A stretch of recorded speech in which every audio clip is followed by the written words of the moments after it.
Guys, welcome back to my channel. তো আজকে বহু যুগ পরে আমি অনেক বড় ব্লগ করছি বিকজ আমরা ঘুরতে যাচ্ছি।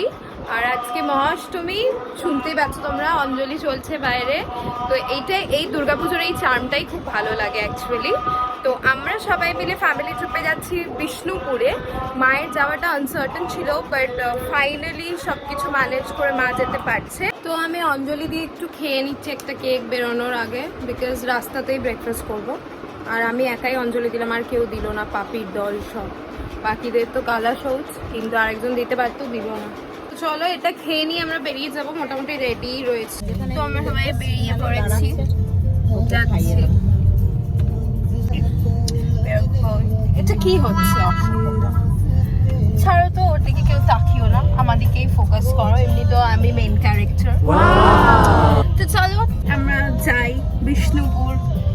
সামনে একটা পুরনো আগেকার দিনের বন্যা ইগোতে নিয়ে নিয়েছে, রেস করতে শুরু করে দিয়েছে। তুই কি রেস করবি ভাবছিস? না, আমার মাইলেজ 9.6 দিচ্ছে। মাইলেজটা এখন আপাতত একটু সাইডে রেখে কি রেসে নামা যাবে?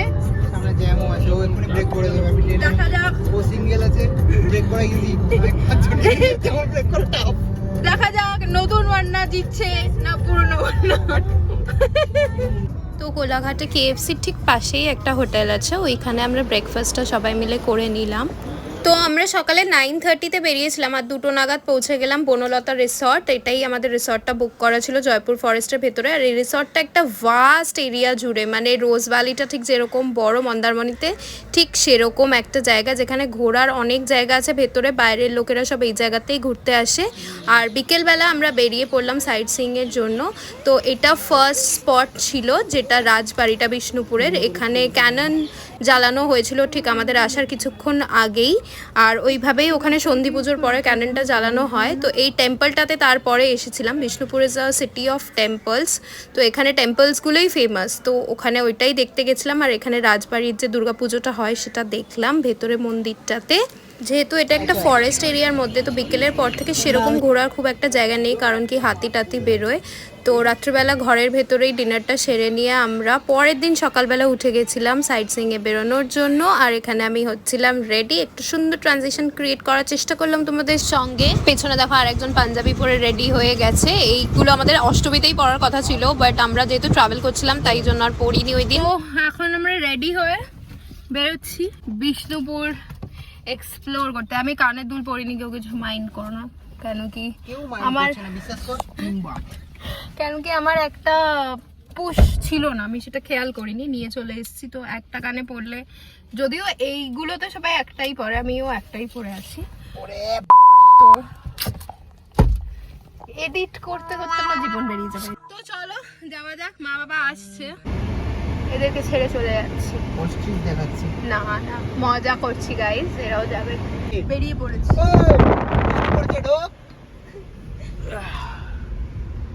মজা এসে গেছে।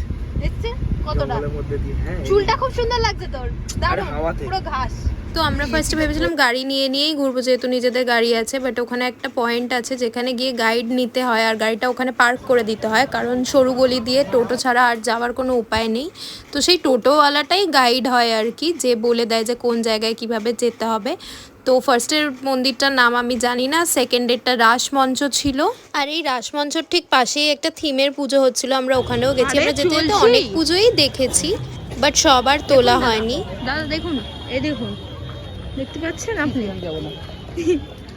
বিষ্ণুপুরে প্রায় আরও 3-4টে থিমের পুজো আমরা দেখেছি, তার মধ্যে এই পুজোটা বেস্ট লেগেছে, এই ঠাকুরটাও বেস্ট লেগেছে। আর দ্য বেস্ট পার্ট ওয়াজ ওখানে আমরা প্রসাদও পেয়ে গেছিলাম ঠাকুরের। রাস্তায় চলতে চলতে আমরা এখানেও কিন্তু বেশ প্রচুর থিমের পুজো দেখেছি, যেগুলো সব হয়তো তুলে ওঠা হয়নি। আর অনেক মন্দিরে গেছিলাম, সব তুলতে পারিনি, but this was the last point. Lal Bandh বলে এই জায়গাটা ছিল, এখানে বোটিংও হয়, বোটিং আর করে উঠতে পারিনি। মম কই তো লালবাজারের একদম কাছাকাছিই ছিল WBTDCর হোটেলটা, ওখানে আমরা লাঞ্চটা করব ডিসাইড করে রেখেছিলাম। ওখানে লাঞ্চটা সেরে নিয়ে এই বৃষ্টির ওয়েদারটা এনজয় করতে করতে আবার রিসর্টে ফিরছিলাম। মাঝখানে দাঁড়িয়ে প্রচুর ফটোশ্যুট আমি করেছি। আর এরকম বলিউড স্টাইলে বৃষ্টিতে ভিডিও বানানোর স্বপ্ন আমার চিরকালই ছিল। তো একটু রাত হতে আমরা বনলতা রিসর্টের যে রেস্টুরেন্টটা ছিল বাইরের দিকে, ওখানে খেতে গেছিলাম। কি লাগছে? চোখটা দেখো গাইজ, চোখটা দেখো। পুরো সাদা। জল রাখা থাকে তো, টমেটো সস রাখা, জল নেই। কাকু ভাবছি ওদের ফটো আছে। এটা দেখো, এটা দেখো আগে। ওই লেখাটা এখানে সবার আই টেস্টিং হচ্ছে। কেন হচ্ছে তোমরা বুঝে নাও। এই মহিলাটা না খেয়েই হয়ে গেছে। এর না খেয়ে সবসময় নেশা, সবসময় না খেয়েই নেশা। ব্যাং দেখে এমন করে লাফাচ্ছে যেন হাতি দেখে নিয়ে। তো এখানে চলে এসছে ডিনারটা আমরা খুব লাইট করছিলাম কারণ স্ন্যাক্সটা খুব হেভি হয়ে গেছিলো আর লাঞ্চটাও দুপুরের ছিল খুবই হেভি। তো today is the last day, we are leaving this place now. তো দুদিনের ছোট ট্রিপ ভালোই কাটলো, বেশ আনন্দ হলো। যদিও এটা কোনো মাউন্টেন প্লেস বা কোনো সি বিচ নয় যে অনেক কিছু জিনিস দেখার আছে, বাট এখানে যে টেম্পলসগুলো আছে সেগুলো সুন্দর সুন্দর, ভালোই দেখার। তো দুটো দিন ফ্যামিলির সাথে খুব ভালো কাটলো, মজা আনন্দ করে। তো এখন আমরা চলে যাচ্ছি, যাওয়ার সময় আমরা জয়রামবাটি কামারপুকুর হয়ে আমরা কলকাতা চলে যাব। তো ব্লগটা শেষ করার আগে আমি তোমাদের কিছু দেখাতে চাই বাড়ি ফিরে এসে। বিষ্ণুপুরে যারা জানবে, ওখানে মানে তাঁতি বাড়ি আছে আলাদা আলাদা, ওখানে এটাই ফেমাস, শাড়িজ অ্যান্ড অল, খুব ওখানকার সিল্ক এইসব জিনিসপত্র। তো ওখান থেকে আমার মা আমাকে এই শাড়িটা কিনে দিয়েছে, এটা বিষ্ণুপুরের সিল্ক আছে।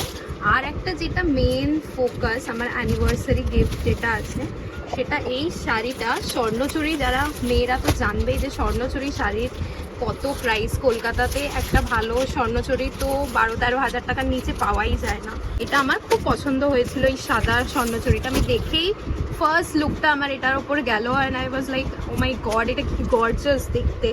তো আমি যখন দামটা ওখানে জিজ্ঞেস করলাম, তখন আমি ভাবলাম এত দাম দিয়ে শাড়ি তো নিতে পারবো না। যাই হোক, তো Beba was right next to me. তো ও শুনে বলল কি যে এটা আমার অ্যানিভার্সারি গিফট, তো এটাও আমার জন্য কিনে দিয়েছে। এটা খুব প্রিটি দেখতে। তো আই হ্যাভ ডিসাইডেড যে আমি হয়তো এটা আমার অ্যানিভার্সারিতে পরবো। এই প্রিটি স্বর্ণচুরিটা আমাকে আমার অ্যানিভার্সারি গিফট হিসেবে ও কিনে দিয়েছে। Isn't it gorgeous? My God, I just love it. তো দেখো, এটা ওখানে যারা বিষ্ণুপুর থেকেই নেবে স্বর্ণচুরি, তো ওখানে অনেকটা কমে তোমরা পেয়ে যাবে। কলকাতার থেকে প্রায় 4-5 হাজার টাকা কমে তো পেয়েই যাবে। তো যাই হোক, এই সুন্দর শাড়িটা ওখান থেকে নিয়েছি। সো দ্যাট ইজ ইট, আমি এটাই শেয়ার করতে চেয়েছিলাম তোমাদের সাথে। তো এই ব্লগটা এখানেই এন্ড করছি।